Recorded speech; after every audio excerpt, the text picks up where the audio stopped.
Assalamualaikum warahmatullahi wabarakatuh. Bismillahirrahmanirrahim. Alhamdulillahirabbil alamin wa bihi nasta'in ala umuri dunya wa din, wassalatu wassalamu ala asyrafil anbiya'i wal mursalin wa ala alihi wa sahbihi wa man sara ala nahjihi bi ihsanin ila yaumidin wa ba'd.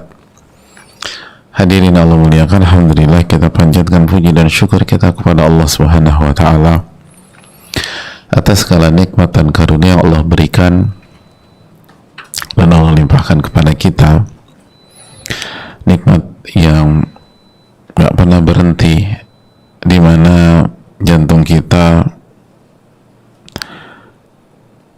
masih berdetak dan di mana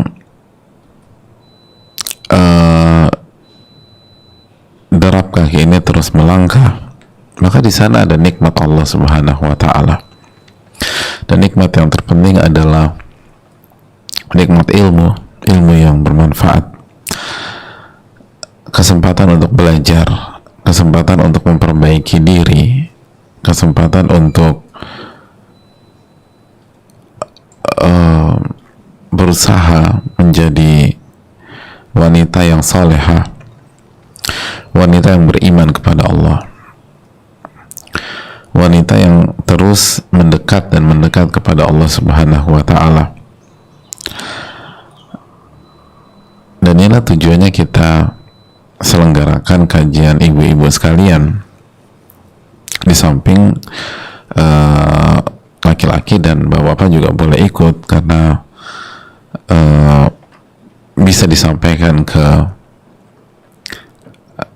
keluarga wanitanya maupun bagi dirinya juga bermanfaat, karena pada dasarnya al-wabil shayyib ini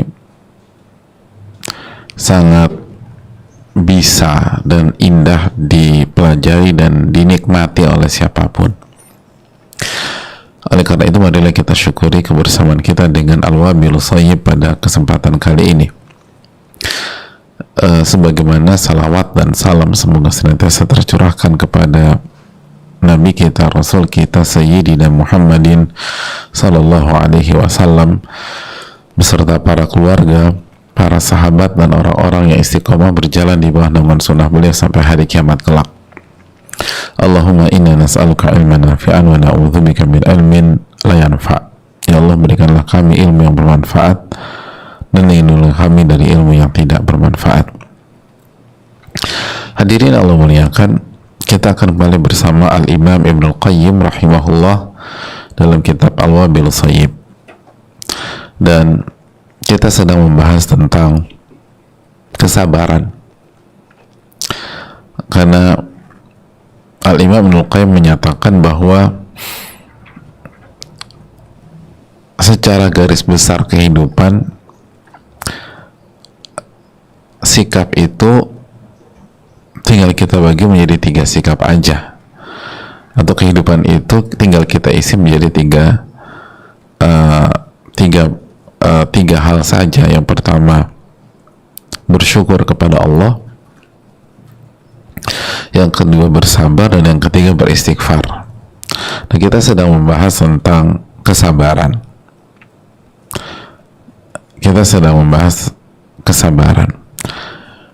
Dan pada pertemuan yang lalu kita sudah jelaskan bahwa hidup ini kalau nggak mendapatkan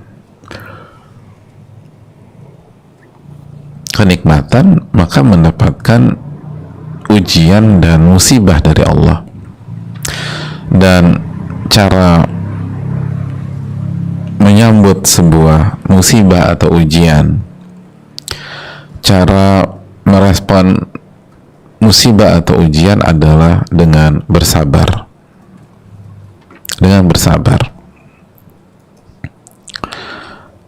Dan menerima ini semua datangnya dari Allah Subhanahu wa taala. Nah, pada kesempatan kali ini kita akan lanjutkan materi kita tentang apa sih itu sabar, gitu loh. Oke, aku harus sabar. Tapi kan pertanyaannya yang sering dibingungkan oleh ibu-ibu dan juga bapak-bapak sebenarnya, dan semua anak muda juga bingung seringkali dengan hal ini.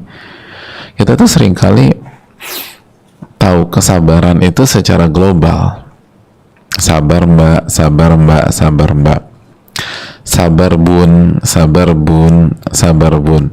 Tapi nggak ngerti juga apa yang dimaksud dengan kesabaran. Oke, aku harus sabar, terus aku harus gimana nih, gitu loh. Kan itu seringkali yang terjadi, dan akhirnya nasihat kesabaran itu nggak efektif karena yang dinasihatin nggak ngerti juga gimana caranya atau apa yang harus aku lakukan sehingga dengan aku melakukan ini aku menjadi orang sabar dan berhak mendapatkan seluruh keutamaan yang Allah sebutkan untuk orang yang sabar, seluruh ganjaran yang Allah sediakan buat orang yang sabar. Nah, Al-Imam Ibnu Qayyim menjelaskan gimana sih jadi orang yang sabar dan seperti apa kesabaran itu dan apa arti dari kesabaran. Beliau menyatakan bahwa sabar itu yang pertama habsun nafsi anit tasakhuti bil maqdur. Sabar itu artinya menahan diri, menahan jiwa,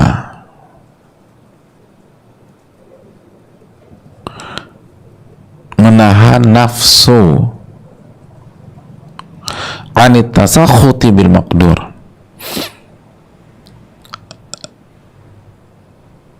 dari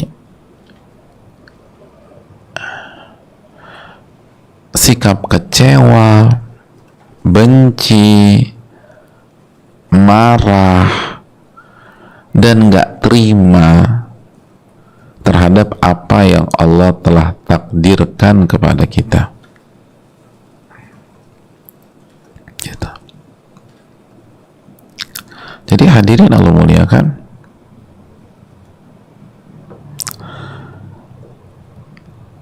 itu yang pertama, menahan diri, menahan jiwa kita, menahan nafsu kita dari sikap atau dari kemarahan, kekecewaan, ketidakterimaan,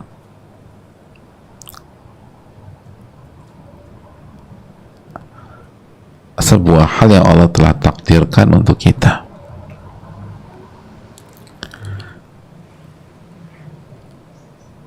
Karena sekali lagi sebelum kita bahas lebih lanjut, sabar itu kan secara bahasa menahan, memang menahan. Nah makanya yang pertama ini nahan diri, nahan jiwa, nahan nafsu, agar jiwa ini menerima, gitu loh.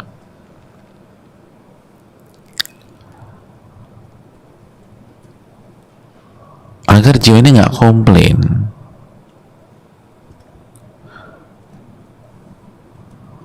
tetap terkendali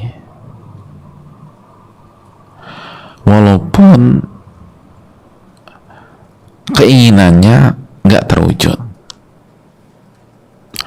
walaupun harapan dan ekspektasinya itu gagal, walaupun yang terjadi di luar keinginannya, atau simpel aja walaupun dia nggak suka, gitu loh. Aku nggak suka banget nih kayak gini nih, tapi Allah sudah takdirkan, ibu-ibu. Ini yang aku takutkan dalam rumah tanggaku akhirnya terjadi juga, tapi Allah sudah takdirkan.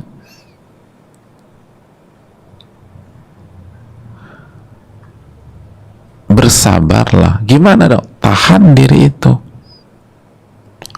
tahan nafsu itu, tahan jiwa kita itu, sehingga jiwa kita dan diri kita menerima apa yang Allah takdirkan itu.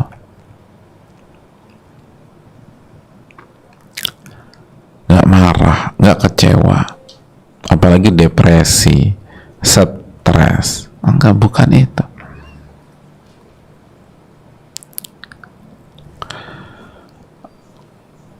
Apalagi merespon dengan maksiat, buruk sangka kepada Allah,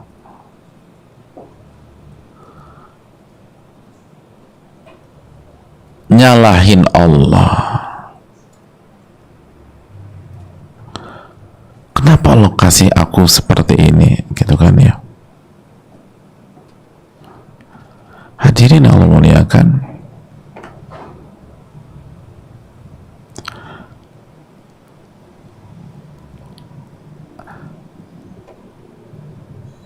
apa salah saya? Kalimat-kalimat gitu loh ibu-ibu, yang masih sering kita dengar di masyarakat ketika seseorang gak terima terhadap sebuah takdir Allah, lalu dia ngikutin kemauan hawa nafsunya itu untuk melawan, untuk berontak, untuk nyerang sana, nyerang sini. Sedangkan kita tahu bersama surat Yusuf 53 yang sering kita bawakan, surat Yusuf 53. Wa ma ubarri'u nafsi.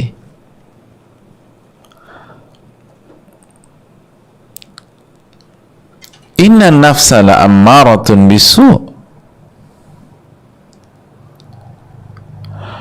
Aku gak membenarkan jiwaku, gak membela jiwaku dan nafsuku, karena nafsu itu senantiasa mengajakku pada kejahatan. Nafsu itu senantiasa ngajak pada keburukan. Nafsu itu senantiasa ngajak kepada kemaksiatan, keburukan. Illa ma rahima rabbi, kecuali nafsu yang dirahmati oleh Allah, oleh Rabbku. Inna rabbi ghafurur rahim, sesungguhnya Rabbku itu maha pengampun lagi maha penyayang. Nah, nafsu yang seperti ini kan harus ditekan ibu-ibu sekalian, harus dijagain, harus dipagerin, harus ditahan. Karena nafsu kita ini sukanya ngebrontak, nafsu kita ini sukanya ngelawan, nafsu ini tuh selalu ngarahin kita ke hal-hal yang buruk-buruk. Nah, gimana jadi orang baik? Gimana jadi orang sabar? Ya ditahan tuh nafsu, ditahan. Nah, menahan bahasa Arabnya sabar, sabar.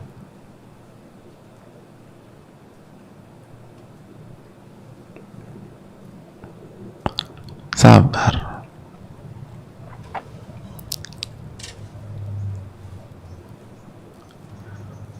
Itu poinnya. Jadi dari sini kita bisa tarik pelajaran bahwa sabar itu bukan hanya terlihat diam.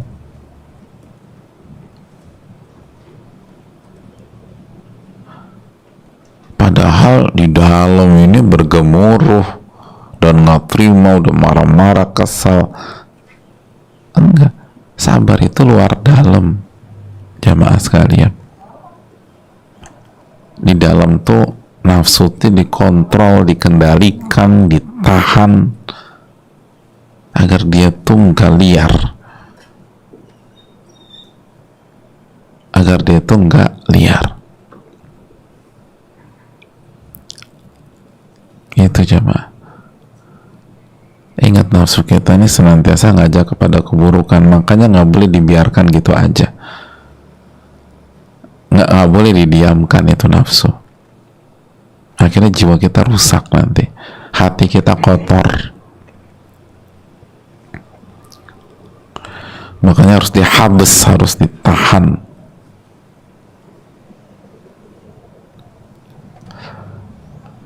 Nggak boleh buruk sangka sama Allah.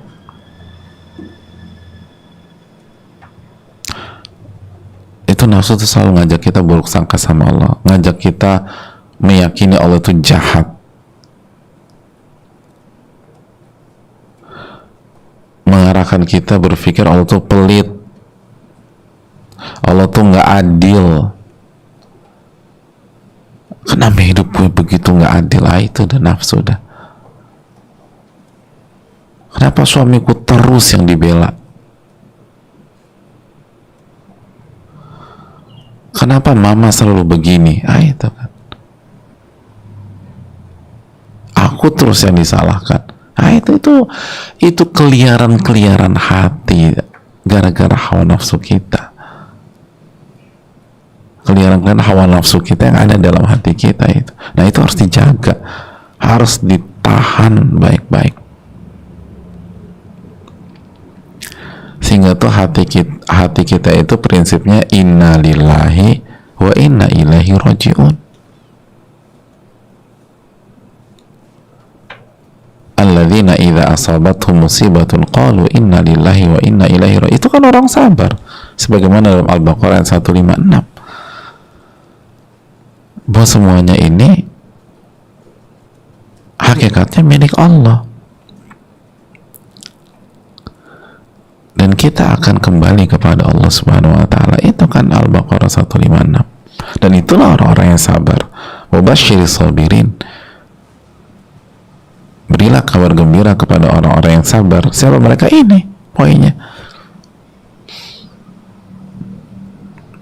Jiwa itu yakin bahwa inna lillah.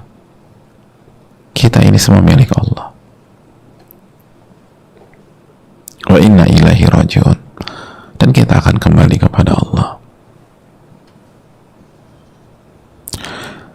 Jadi jamaah sekalian, khususnya ibu-ibu, kalau ada orang yang menasihati kita untuk sabar, kalau kita baca hadis Nabi SAW, inna nasra ma'as sabar, kemenangan itu bersama kesabaran. Kalau kita baca ayat, baca Al-Quran, innallaha ma'as sabirin, Allah itu bersama, atau sesungguhnya Allah bersama orang-orang yang sabar. Itu artinya bahwa Allah bersama orang-orang yang senantiasa menahan nafsunya. Kemenangan itu bersama orang-orang yang senantiasa menahan nafsunya.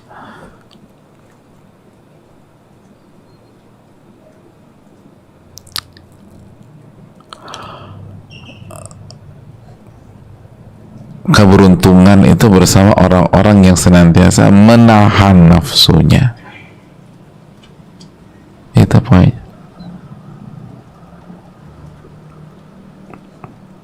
Sehingga dia nggak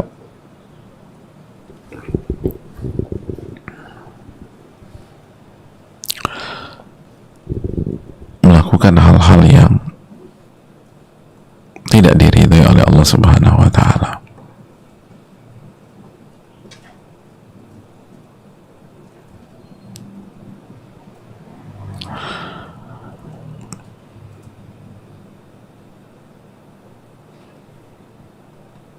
Sehingga dia bisa menerima apa yang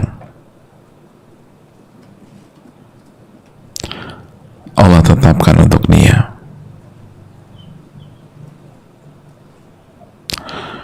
sehingga dia nggak benci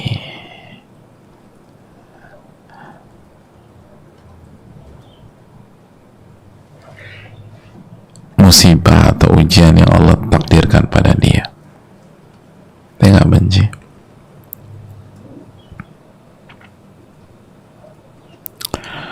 Karena dia tahu itu berasal dari Allah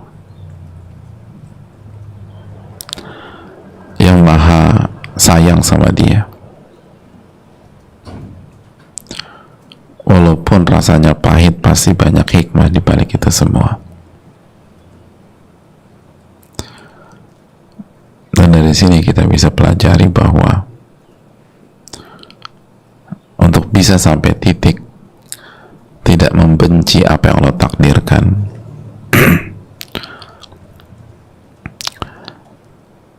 tidak membenci apa yang Allah tetapkan, atau tidak membenci ketetapan Allah, tidak membenci takdir Allah,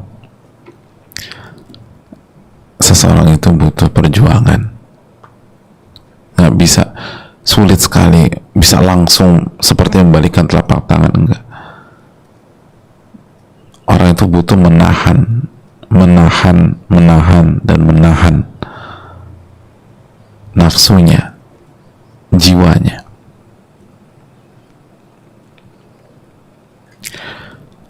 Jadi ketika banyak orang mengatakan, tapi berat Ustaz. Iya, berat. Makanya kata Nabi, Pak, wasabru dia, asabru dia, cahaya yang panas. Ini nggak mudah, tapi disitulah kemenangan berada, disitulah pertolongan itu datang, dan bersama mereka lah Allah Subhanahu wa Ta'ala bersama. Itu yang pertama. Yang kedua, jamaah, kata Al-Imam Ibnul Qayyim dan para ulama, habsul lisan ani syakwa. Setelah menahan nafsu dan menahan jiwa ini, sabar berarti menahan lisan dari mengeluh, syakwa, mengeluh. Menahan lisan dari semua kata dan kalimat yang tidak Allah ridhoi.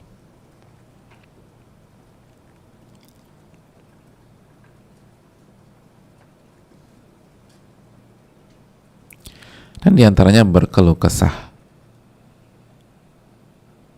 Itu orang yang sabar.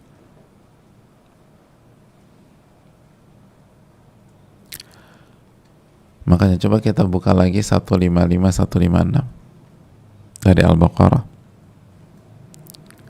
Allah berfirman, wabasyiris sabirin, di akhir ayat ke 155 Allah berfirman, dan berilah kabar gembira kepada orang-orang yang sabar.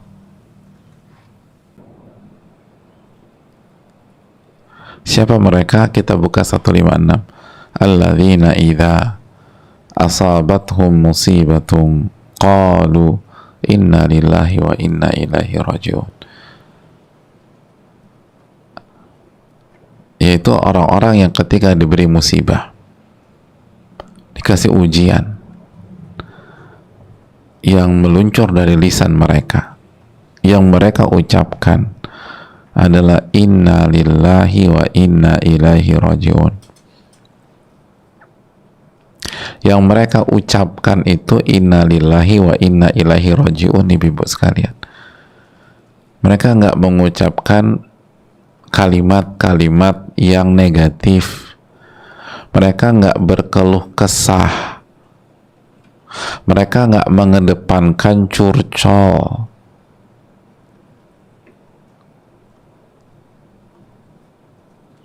Atau curhat-curhat yang tidak produktif. Kalau mereka menceritakan itu untuk cari solusi.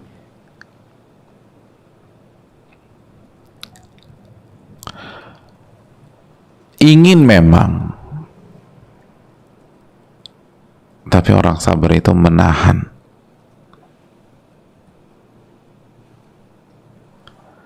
Ingin rasanya lisan ini menumpahkan semuanya. Ingin rasanya jempol ini bertindak, mengetik kata-kata yang tidak baik.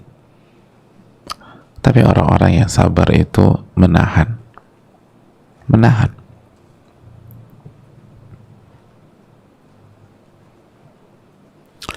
Karena arti dari kesabaran adalah menahan lisan atau menahan jempol sekarang.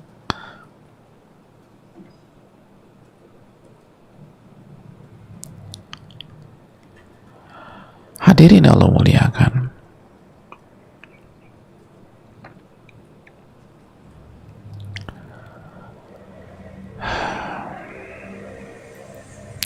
Jadi ketika sebagian pihak punya pandangan atau punya pola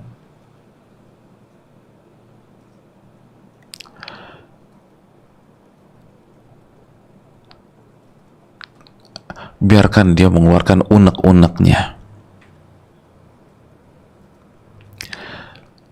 biarkan dia keluarkan dan sampaikan isi hatinya, kan gitu ya.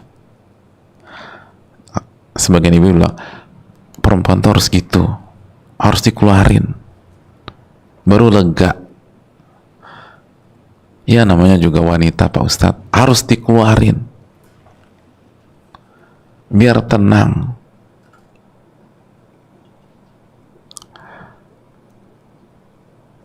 Pak, wanita itu memang harus dikeluarin, atau biarin, keluarin aja, keluarin. Terus apa yang mau disampaikan? Jamaah, ternyata pola seperti itu justru berseberangan dengan kesabaran.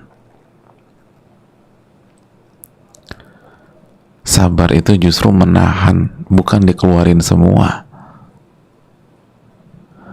Sabar itu artinya menahan lisan, bukan menumpahkan semua unek-unek, bukan menumpahkan semua isi hati,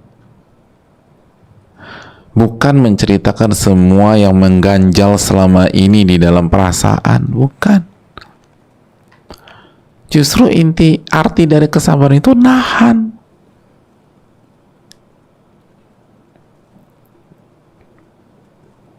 Nahan.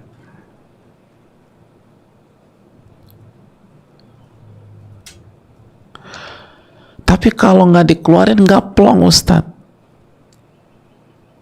Rasanya sakit, masih ada yang ganjel. Hadirin, itu intinya. Nabi SAW mengatakan, wasabru dia, sabar itu tuh dia berat emang.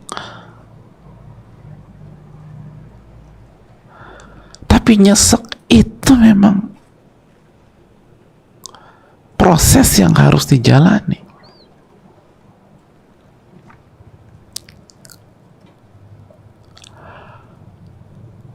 Hadirin yang Allah muliakan, ibu-ibu sekalian, lalu kita coba jawab dengan jujur.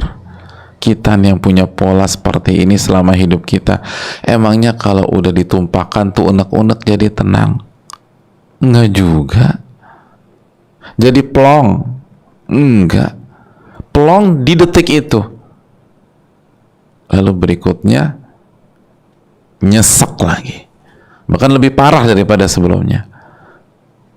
Karena hadirin ibu-ibu dan jamaah sekalian, plong, tenang, nyaman itu bukan dengan cara menumpahkan isi hati, bukan mengeluarkan unek-unek. Tapi Allah berfirman dalam surat Ar-Ra'd ayat 28, ala bidzikrillahi tatmainnul qulub, ketahuilah dengan mengingat Allah, dengan berzikir kepada Allah, hati jadi tenang. Ketenangan, plong, kenyamanan, bukan dengan menumpahkan semuanya, bukan dengan mengirim WA panjang kali lebar lalu mengungkapkan kekecewaan demi kekecewaan kita, lalu tak jarang kata-kata yang gak etis, kata-kata kotor, atau nama-nama binatang kita libatkan dan sertakan. Coba tanya diri kita pada saat setelah kita melampiaskan dengan WA atau dengan email atau dengan lisan langsung, emangnya tenang? Gak ada orang tenang seperti itu. Justru masalah semakin pelik, masalah semakin ribet, dan alih-alih tenang semakin sesak dada ini jamaah. Karena ketenangan itu mengingat Allah. Adapun menumpahkan semua perasaan, menceritakan unek-unek, itu muaranya adalah mengingat makhluk. Dan Al-Imam Ibnu Aun mengatakan dzikrun nasi da wa dzikrullahi dawa. Mengingat manusia, mengingat makhluk, itulah inti dari penyakit hati. Dan mengingat Allah adalah obat dari itu semua.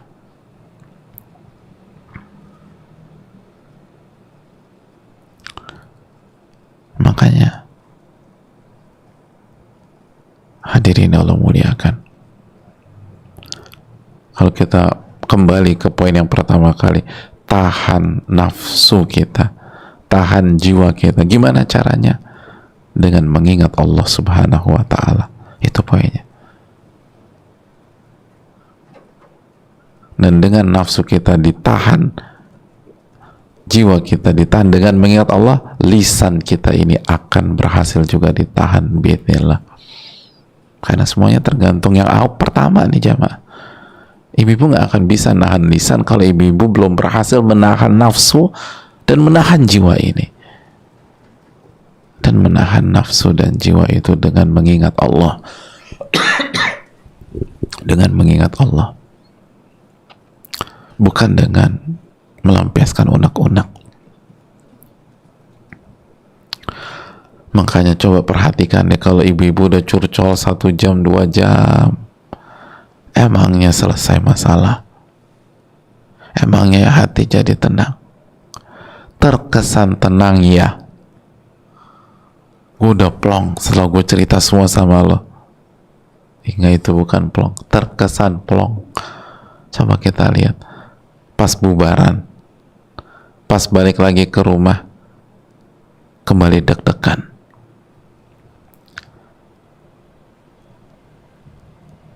Pas ketemu orang yang kita anggap bermasalah, itu mau suami kek, mau orang tua, mau kakak, mau adik, atau mau wanita lain misalnya, kita jadi lepas kontrol lagi. Karena solusinya bukan itu jamaah. Solusinya adalah kembalikan kepada Allah, mengingat Allah. Lihat, makanya kita buka lagi Al-Baqarah 155. Apa yang diucapkan oleh orang-orang yang sabar? Yang diucapkan adalah 156, Inna lillahi wa inna ilaihi raji'un.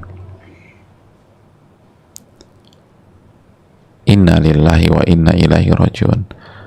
Kalimat yang isinya adalah mengingat Allah Subhanahu wa ta'ala. Itu poinnya.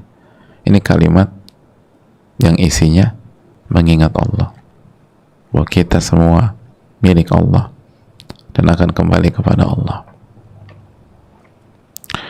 Lalu yang ketiga, yang terakhir, yang ketiga, arti dari kesabaran adalah habsul jawarihi anil ma'siyah. Menahan tubuh ini, menahan fisik ini dari maksiat, dari dosa.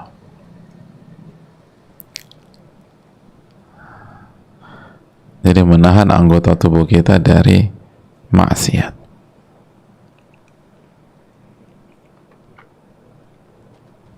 Dari maksiat.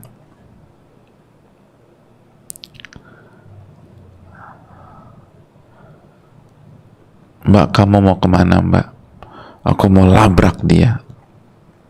Itu bukan ciri orang yang sabar.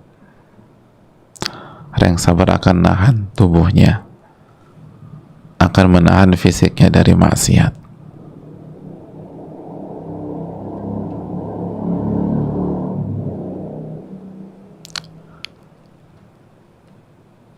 Dia nggak mau bermaksiat kepada Allah.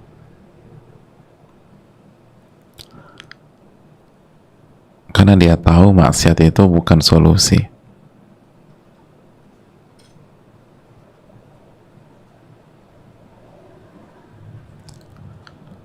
Maksiat itu bukan solusi. Justru maksiat akan membuat masalah semakin ribet ibu-ibu. Maksiat akan membuat musibah itu semakin terasa berat. Maksiat itu akan membuat ujian itu semakin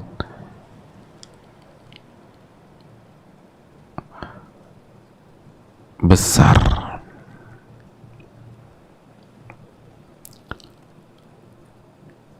Bukan solusinya. Solusinya tuh ibadah, bukan maksiat.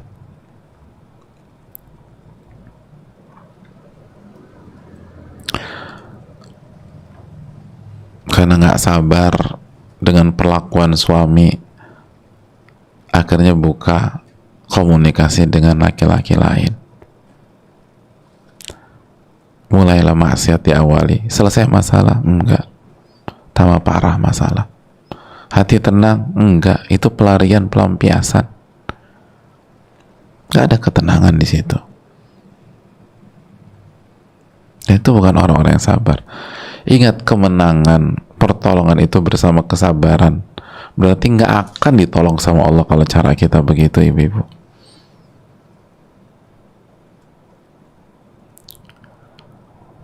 Ada yang marah, ribut sama suaminya, lempar handphone, lempar barang. Apakah itu menjadi solusi? Enggak juga. Marah sama anak-anaknya dicubit, kadang-kadang anak dipukul, anak ditampar. Apakah dengan menampar anak masalah jadi selesai? Tambah parah. Anak jadi trauma, dan traumanya bukan 1-2 minggu, bertahun-tahun, dan kita sendiri yang ribet juga nantinya. Selain kita berdosa. Maksiat itu menjebak, ibu-ibu. Jangan mau percaya sama syaitan. Solusinya itu ibadah, amal soleh, bukan maksiat.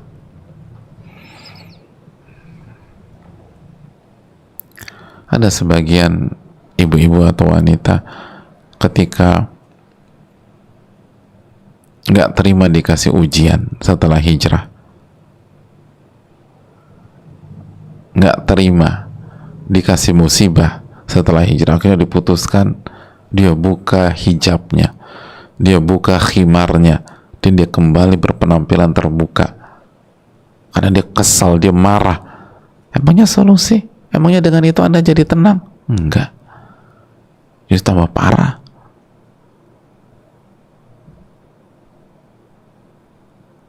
Tapi karena kotornya hati kita dan sakitnya hati kita, terkesan pada saat itu nggak terasa apa-apa.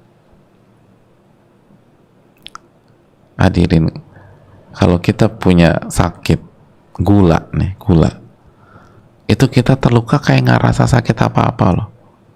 Tapi apakah benar-benar kondisi kita baik-baik aja? Justru tambah parah. Cuman terkesan saat itu kita nggak terasa apa-apa. Ada orang lagi mabuk dipukul, dia merasa sakit?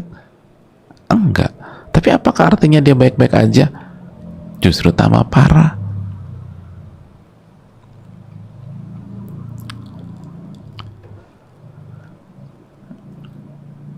Ada banyak cara seperti itu.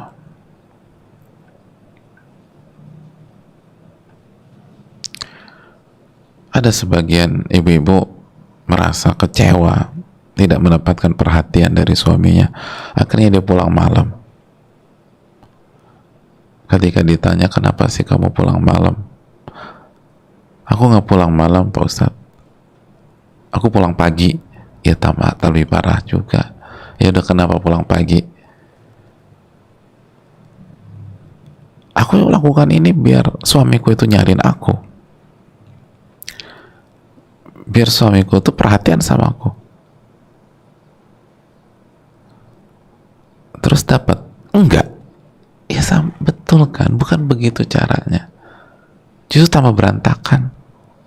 Pas keluar ketemu laki-laki lain, pelampiasan lagi. Udah deh, menyelesaikan masalah dengan masalah yang lebih parah. Kalau nggak dapat perhatian suami itu tahajud, ibu-ibu. sujud, doa sama Allah, biar Allah bolak-balikan hati suami kita dari yang nggak perhatian jadi perhatian. Ya muqallibal qulub tsabbit qalbi ala dinik, wahai yang membolak-balikan hati, kokohkan hatiku di atas agamamu.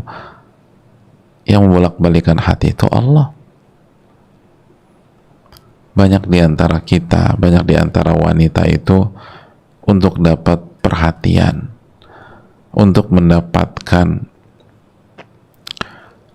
kedekatan kembali dengan suaminya, dia justru lebih suka ngikutin syaitan buat yang aneh-aneh. Padahal niatnya baik, cuma pengen dapat perhatian aja, tapi buat yang aneh-aneh. Dan itu bukan solusi, itu bisikan-bisikan syaitan. Al-haqqu min rabbika, Allah berfirman itu kebenaran itu berasal dari Allah, bukan dari syaitan. Artinya bisikan syaitan udah pasti nggak benar, kenapa diikutin? Udah pasti nggak benar. Kebenaran itu dari Allah. Kalau pengen tahu kebenaran, buka Al-Quran. Lah kok bisikan syaitan diikutin?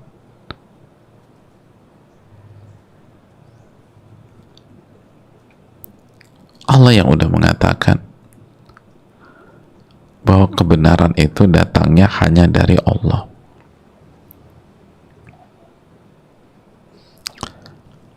Kan itu hadirin. Itu yang Allah firmankan dalam surat Ali Imran ayat 60. Al-haqqu min rabbika. Kebenaran itu datangnya dari Allah. Jadi udah deh, jangan bermaksiat. Dan orang yang bermaksiat, apalagi sebagai pelampiasan, itu menunjukkan dia nggak sabar.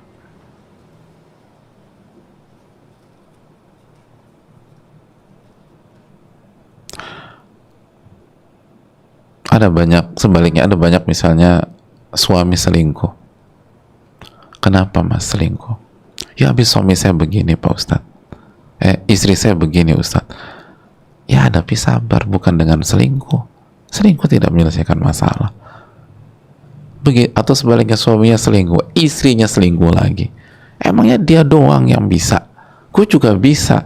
Ini bukan tentang siapa yang bisa, ibu-ibu. Ini tentang ketenangan, kebahagiaan di dunia maupun di akhirat. Emangnya akan bahagia di dunia akhirat dengan cara demikian? Gak bakalan. Dan anak-anak juga jadi rusak nantinya.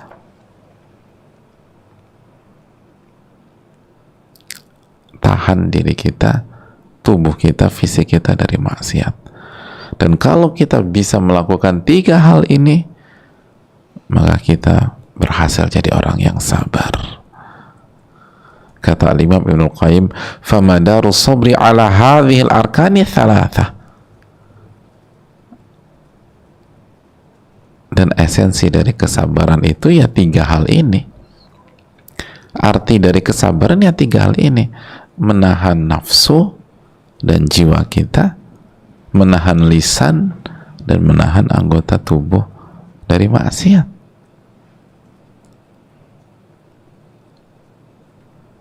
Itu poinnya. Dan itulah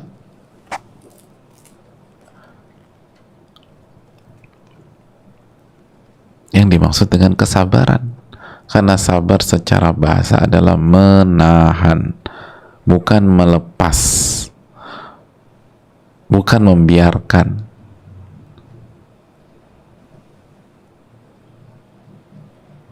Bukan ditumpahkan, bukan membalas. Sabar itu menahan, menahan nafsu dan jiwa kita agar bisa menerima apa yang Allah takdirkan, menahan lisan dari keluh kesah dan seluruh kalimat dan kata yang haram yang Allah nggak ridhoi. Yang ketiga, menahan anggota tubuh dari maksiat. Allah ta'ala alam bisawab. Itulah arti dari kesabaran. Jadi lo harus jadi orang yang sabar. Lo pasti bisa. Sering kita dengar nasihat ini. Berarti artinya lo nggak boleh maksiat. Itu poinnya. Jadi orang tuh kadang-kadang nggak nyambung. Udah dinasihatin untuk sabar, tetap aja maksiat. Arti sabar tuh jangan maksiat, itu salah satu artinya. Jelasin ya. Jadi artinya kamu harus sabar, itu artinya kamu jangan maksiat, itu maknanya. Kok malah maksiat? Tambah parah masalah. Wallahu ta'ala bishawab.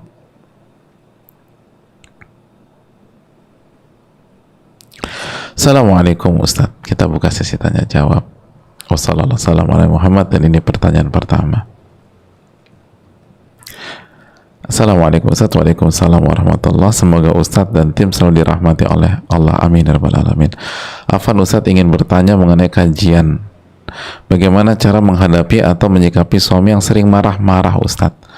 Terkadang hati kesal dan ingin membela diri. Jazakallah khairan. Terima kasih. Terapkan kajian ini.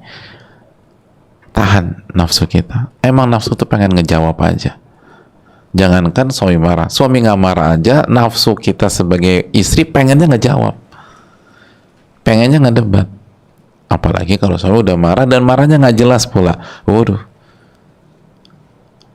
pengennya dijual gue beli deh Pak Ustadz. Tapi apakah akan menjadi solusi? Enggak. Sabar tuh nahan, tahan. Lalu respon dengan baik, minta maaf.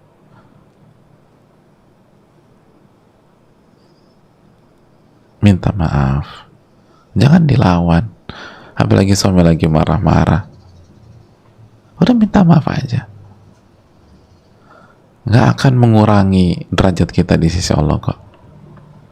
Justru akan membuat kita lebih tinggi. Kalau kita benar, kalau kita salah, ya nggak ada alasan untuk nggak minta maaf. Udah nggak, aku salah aja. Ya aku salah. Terus jaga lisan, jangan kepancing lisan. Ini lisan ibu-ibu kadang-kadang gampang terpancing. Salah Pak Ustadz, bukan kadang-kadang, sering. Oke, sering terpancing. Jangan, diam aja. Ingat Allah, ingat Allah, ingat Allah. Ingat, pertolongan itu bersama kesabaran. Kemenangan itu bersama kesabaran. Bukan banyak-banyak merespon, bukan. Terkadang hati kesal dan ingin membela diri. Jamaah, membela diri dengan konteks seperti ini. Konteks seperti ini ya. Kita nggak bicara bela diri secara umum, tapi konteks seperti ini, apalagi suami dan istri, itu tidak ada jaminan ditolong oleh Allah. Nggak ada jaminan. Yang ada jaminan adalah sabar.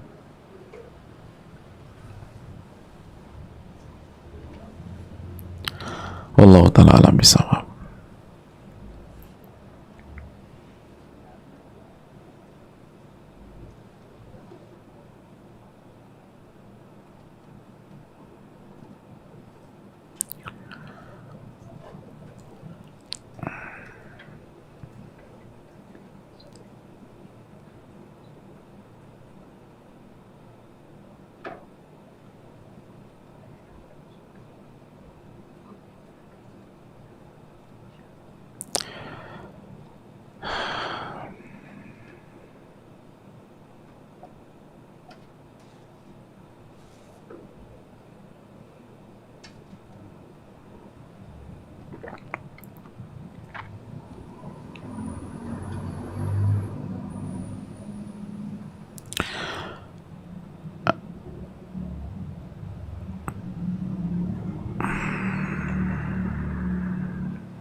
Ya, pertanyaan berikutnya.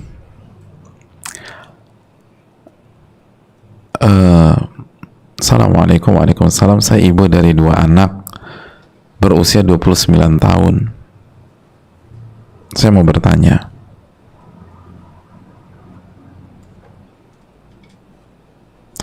silahkan.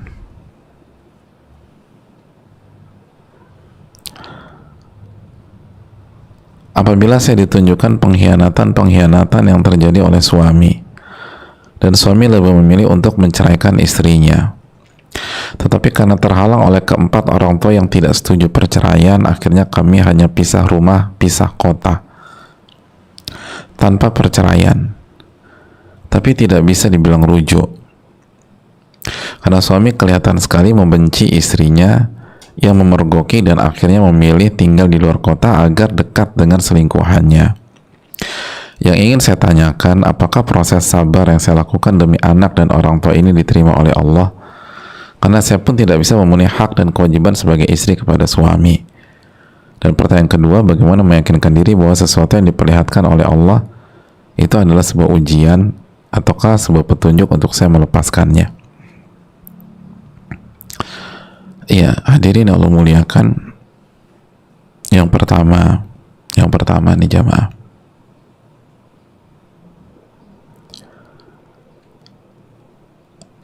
jangan melakukan sesuatu karena manusia, apalagi ini masalah hal yang besar, yaitu pernikahan atau mempertahankan pernikahan atau bercerai, mau mempertahankan atau mau menyelesaikan dan mengakhiri pernikahan. Jadi memulai pernikahan, mempertahankan pernikahan atau mengakhiri pernikahan jangan karena makhluk. Lakukan semua karena Allah Subhanahu wa taala. Dalam hadis riwayat Imam Tirmidzi, coba jemaah catat hadis ini. Kata Nabi SAW, man a'ta lillah, barang siapa yang memberi karena Allah, wa mana'a lillah, dan barang siapa yang menahan karena Allah. Lawan dari memberi ya, mana'a. Jadi kalau dia ngasih itu karena Allah, kalau dia nggak ngasih itu pun karena Allah, bukan karena dia benci. Wa ahabba lillah, dan dia mencintai karena Allah, atau dia mencintai untuk Allah. Wa abghadha lillah, dan dia membenci itu karena Allah. Jadi dia mencintai karena Allah, dia benci pun karena Allah. Wa ankaha lillah, dan dia menikahkan itu pun karena Allah. Lihat, nikah, menikahkan itu karena Allah, bukan karena harta, bukan sebatas karena fisik. Faqad istakmala imanuhu, maka imannya telah sempurna, kata Allah. Hadis ini hasan.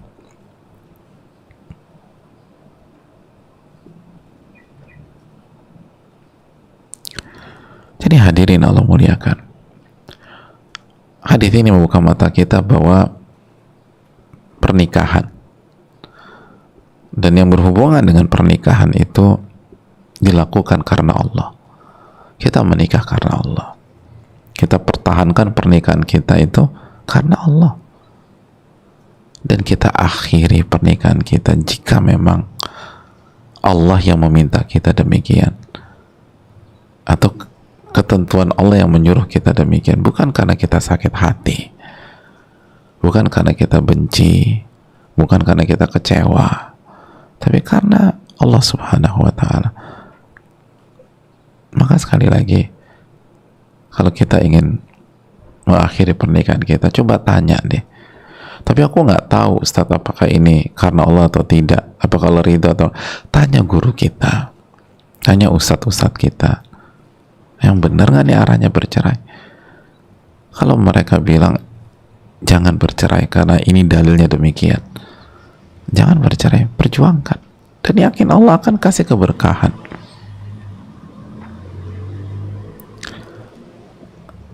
Tapi kalau memang ini arah dari Allah dan Rasulnya, ya udah bismillah. Jadi itu yang pertama. Yang kedua jamaah yang Allah muliakan, pisah rumah, apalagi pisah kota dalam kondisi sedang bermasalah, itu sangat tidak direkomendasi. Tidak direkomendasi.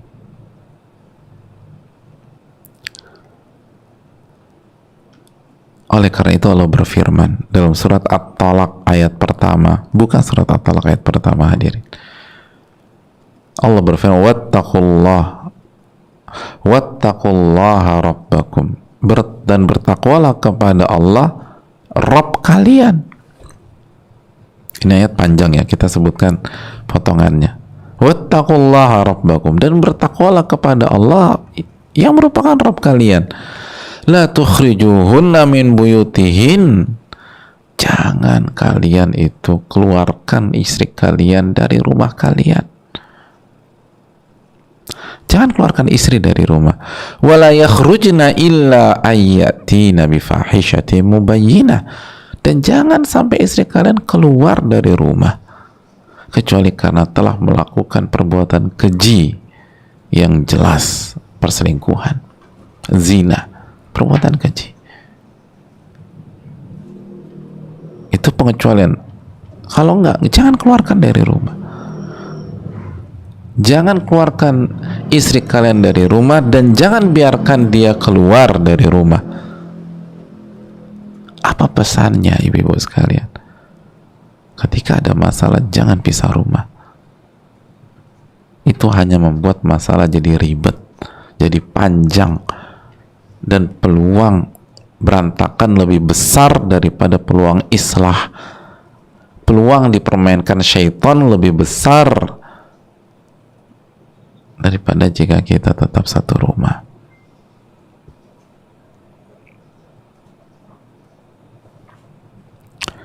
Wallahu ta'ala a'lam bishawab.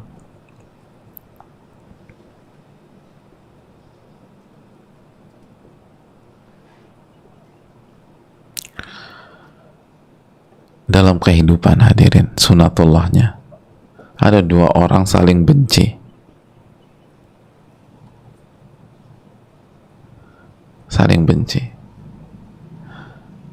lalu dimasukkan ke kamar atau sel yang sama, dan hanya ada dua orang ini aja.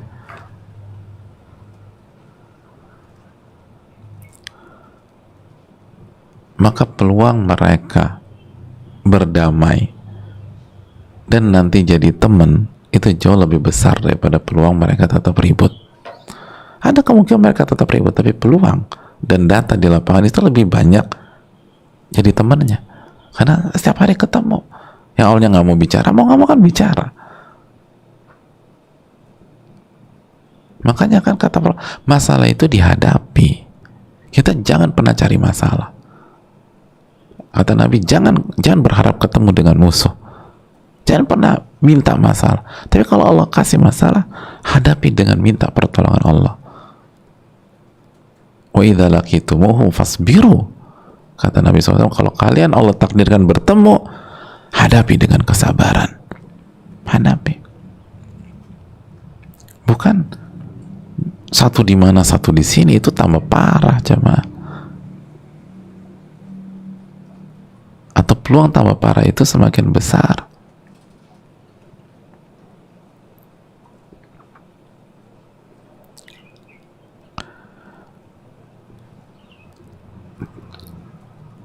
Itu yang perlu kita camkan. Ini nggak ideal, dan ini bukan, nggak sehat pernikahan seperti itu, dan juga buruk buat anak-anak. Coba selesaikan. Dan yang berikutnya, sekali lagi, tadi ada kalimat jamaah sekalian bahwa suami itu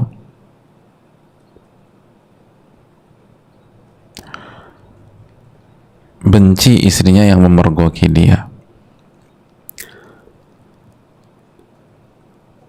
Itulah salah satu alasan mengapa ulama kita meminta kita itu untuk tidak mencari-cari kesalahan, menjadi detektif untuk suami kita, memergoki dengan sengaja, mengoprek-ngoprek handphone dan seterusnya. Ibu-ibu, salah tetap salah loh. Selingkuh tetap selingkuh, dosa tetap dosa.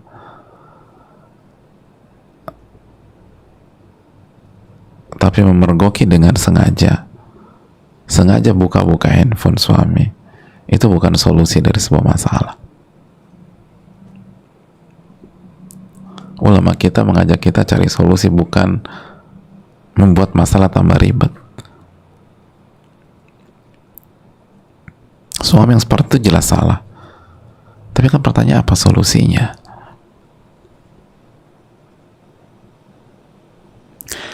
Solusinya adalah, jamaah sekalian, baik istri apalagi suami, segera bertobat kepada Allah. Bertobat. Dan gak masalah istri mulai duluan. Kalau istri mulai duluan, kata Nabi, paling mulia di sisi Allah. Bangun komunikasi lagi sama suami, mulai aja, jangan gengsi. Maka istri akan jadi lebih mulia daripada suami, lebih Allah cintai. Banyak bicara baik-baik, ajak, mari pertahankan rumah tangga kita karena Allah, tobat, dan mulai dari diri kita. Jadikan anak-anak menjadi trigger, bukan karena anak-anak semata, tapi kita punya tanggung jawab di sisi Allah untuk mendidik anak-anak. Rusaklah anak-anak kalau kondisi keluarga seperti ini. Itu yang perlu kita camkan. Allah ta'ala bisa. Dan terus belajar, ajak suami belajar agama.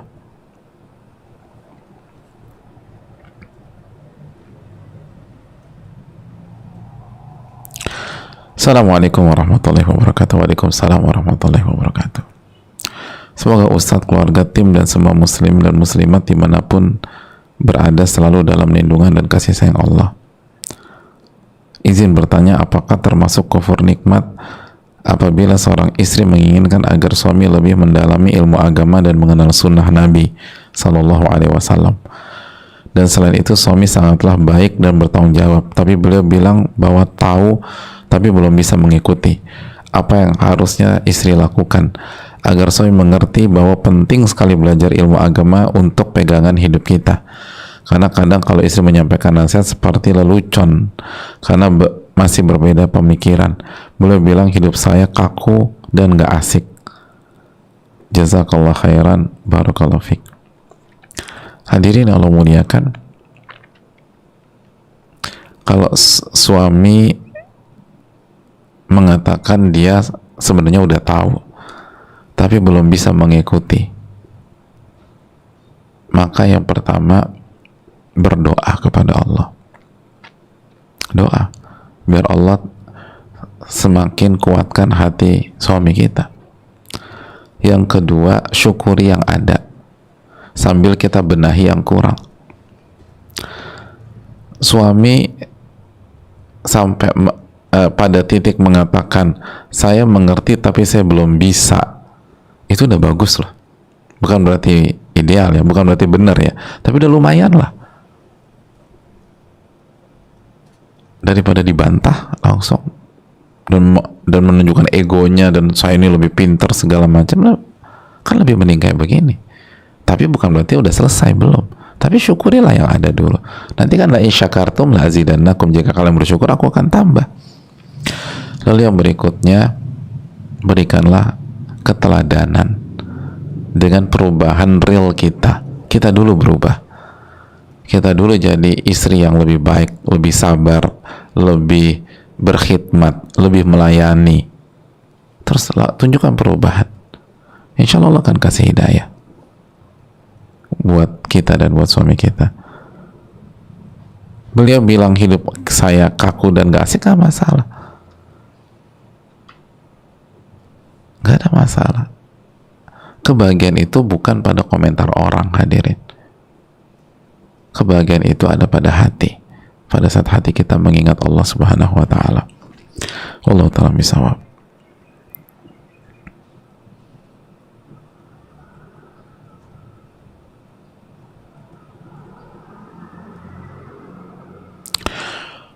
Assalamualaikum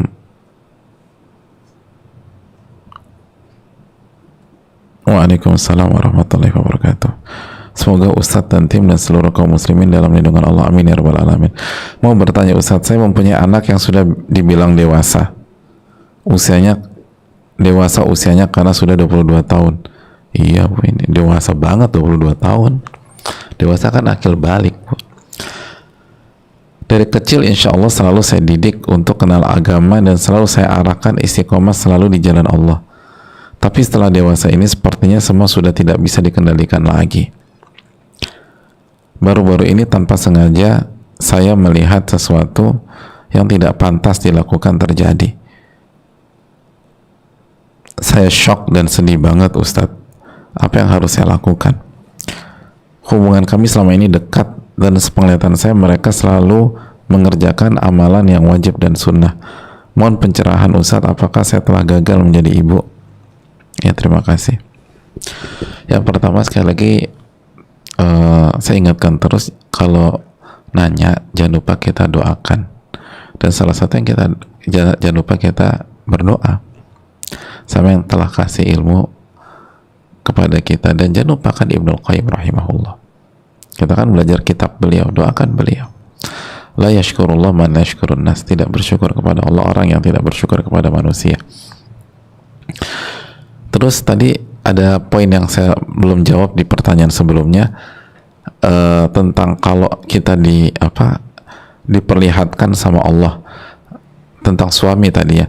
Kalau kita bukan karena kita yang ngorek-ngorek, kita yang cari-cari, kita nggak ngapa-ngapain, tiba-tiba Allah buka gitu ya, tanpa ada unsur kesengajaan dari kita, semoga itu petunjuk.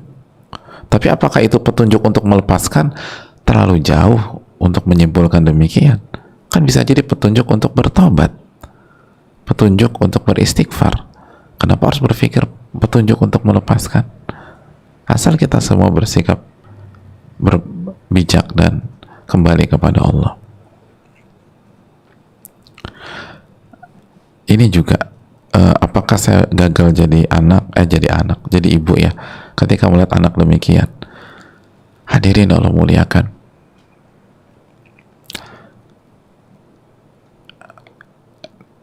ketika kita melihat diperlihatkan oleh Allah sesuatu yang membuat kita shock dari anak kita, yang pertama kali harus kita lakukan adalah istighfar dan taubat kepada Allah. Dan apakah saya telah gagal jadi seorang ibu? Lagi-lagi terlalu jauh berpikir demikian, dan terlalu dini, terlalu prematur. Mungkin ini masih berjalan kok. Tapi paling tidak ada yang salah mungkin ada yang salah.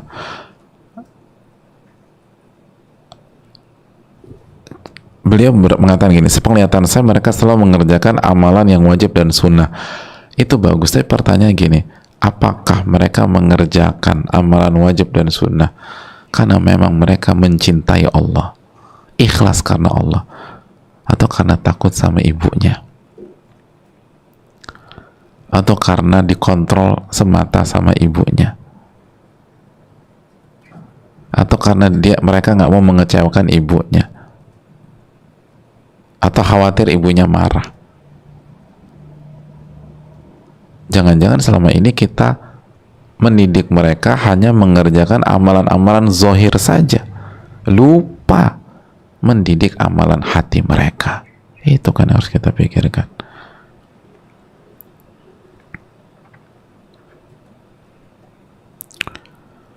Jadi evaluasi kembali, perbanyak istighfar dan taubat, lalu didik mereka dari sisi amalan zahir dan amalan hati. Wallahu ta'ala bishawab.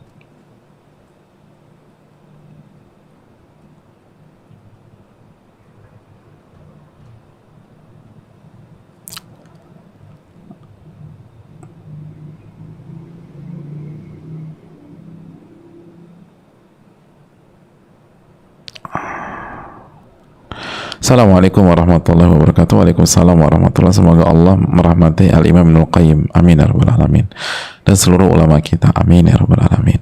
Semoga Ustadz, keluarga, tim, serta kaum muslimin senantiasa berpegang teguh pada akidah dan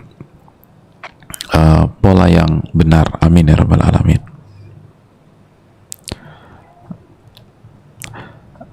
Ustaz, ketika Allah mentakdirkan sesuatu yang buruk dalam karir dan kuliah saya, justru saya semakin jauh dari Allah, seperti sangat mudah dan tidak ada rem untuk maksiat. Mohon nasihat untuk saya Ustaz, jazakallahu khairan wa iyyakum.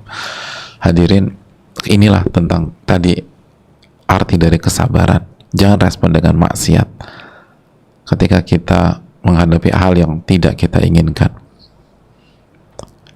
Gimana nasihatnya? Yang pertama, baik sangka kepada Allah. Sesuatu yang buruk dalam karir dan kuliah kita itu belum tentu benar-benar buruk di sisi Allah. Bisa jadi yang kita anggap buruk itu justru yang terbaik buat kita untuk jangka yang lebih panjang. Masih ingat Al-Baqarah 216, wa asa an takrahu syai'an wa huwa khairul lakum. Bisa jadi yang kalian tidak suka, yang buruk bagi kalian, justru itu yang terbaik untuk kalian. Wa asa an tuhibbu syai'an wa huwa syarrul lakum. Dan bisa jadi yang kalian suka itu justru buruk buat kalian. Wallahu ya'lamu antum la ta'lamun. Allah yang maha tahu, kalian nggak ngerti apa-apa. Kalian nggak ngerti, kalian nggak tahu. Jadi jangan buruk sangka kepada Allah, baik sangkalah, yakin.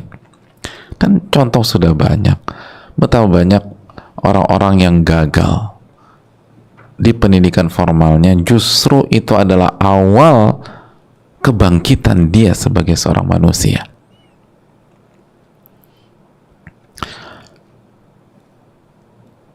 Hadirin, saya tuh dengan segala keterbatasannya, saya tahu ada beberapa orang itu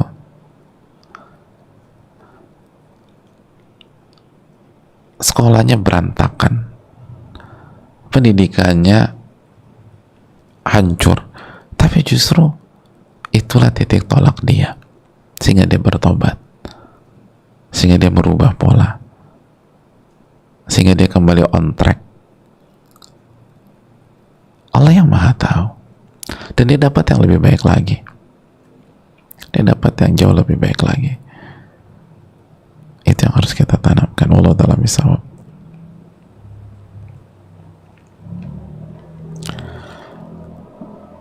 Wallahu ta'ala alam. Jadi baik sangka sama Allah, lalu bersabarlah. Baik sangka kepada Allah dan bersabarlah. Ya, pertanyaan berikutnya,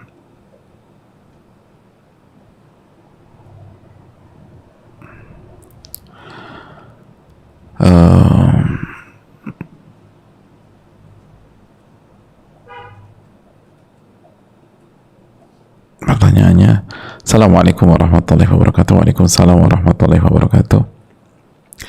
Semoga Allah selalu menjaga dan merahmati Ustadz beserta keluarga, tim, dan seluruh kaum muslimin, dan semoga Allah merahmati Imam Ibnul Qayyim. Amin ya rabbal alamin.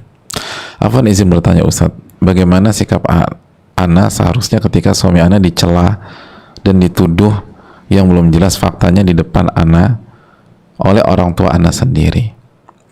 Terlebih ketika suami mulai bersungguh-sungguh berhijrah dan menuntut ilmu agama, ilmu syar'i. Wallahu ta'ala alam tentang tuduhannya Ustadz. Namun yang Ana tahu selama ini suami bukan seperti itu. Bahkan dengan perantara beliau, dengan izin Allah, Ana mengenal sunnah Nabi SAW, merasakan keindahan agama Islam, dan kebahagiaan ketika mengkaji ilmu yang bermanfaat yang belum pernah Ana rasakan sebelumnya. Alhamdulillah. Berhenti dulu, ini pesan sponsor ibu-ibu. Ini menunjukkan bahwa memang ilmu itu nikmat, tapi harus dijalanin sendiri. Kalau ngelihat dari luar, itu tadi seperti suami tadi, kesannya kita nih kaku dan nggak asik. Coba jalani sendiri deh, asal benar gitu loh. Nah, kita lanjutkan lagi. Di sisi lain, yang Ana hadapi adalah orang tua Ana sendiri yang masih punya stigma negatif tentang orang-orang yang hijrah. Ana gergetan ingin membela suami, tapi juga takut jika yang keluar dari lisan Ana menyakiti hati orang tua dan malah membuat mereka makin tidak simpatik dengan dakwah sunnah, dakwah yang benar. Bagaimana Anda dapat menyikapi situasi seperti ini dengan sabar, bijak, sesuai tuntunan Rasulullah SAW? Ustadz, syukran, jazakallahu khairan, wa barakallahu fikum. Terima kasih. dan semoga Allah merahmati seluruh jamaah dan seluruh yang bertanya ya, amin ya rabbal alamin. Yang pertama, amalkan surat At-Taubah ayat 119. Ya ayyuhalladzina amanu taqullah wa kunu ma'as shadiqin. Wahai orang-orang beriman, bertakwalah kepada Allah dan bersamalah orang-orang yang jujur dan benar. Kita ini harus bersama orang yang benar. Kita ini harus bersama orang-orang yang jujur. Itu Allah minta kita bersama orang-orang yang benar dan orang-orang yang jujur. Jadi kalau suami kita dituduh orang tua kita dan dan suami kita yang benar, maka bersama atau kita itu bersama suami kita.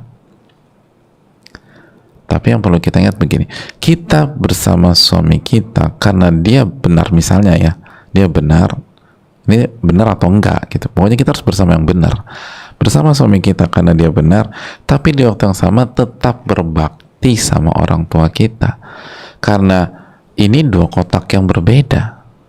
Jadi istri dan jadi anak ini dua kotak yang berbeda dan tidak kontradiksi. Nggak kontradiksi. Bela suami kita tapi tetap berbakti sama suami kita, sama orang tua kita.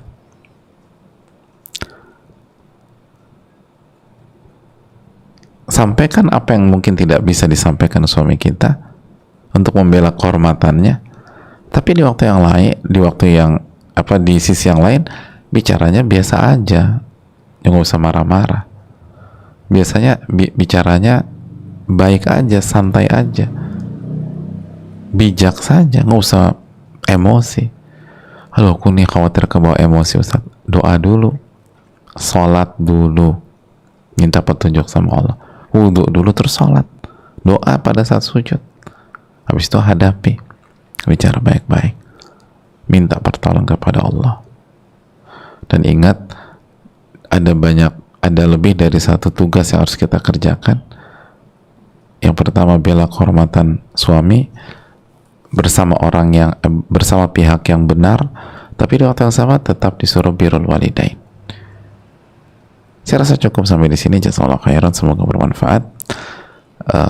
Semoga Allah memberikan taufik dan hidayahnya kepada kita semua. Semoga Allah merahmati seluruh jamaah dan seluruh yang bertanya, walaupun pertanyaan belum terjawab, dan semoga Allah merahmati seluruh kaum muslimin dan menjaga bangsa dan negara kita. Kita tutup subhanakallahumma wa bihamdika la ilaha illa anta astaghfiruka wa atubu ilaik. Allahumma inna nas'aluka ilman nafi'an wa na'udzubika min ilmin la yanfa'. Assalamualaikum warahmatullahi wabarakatuh.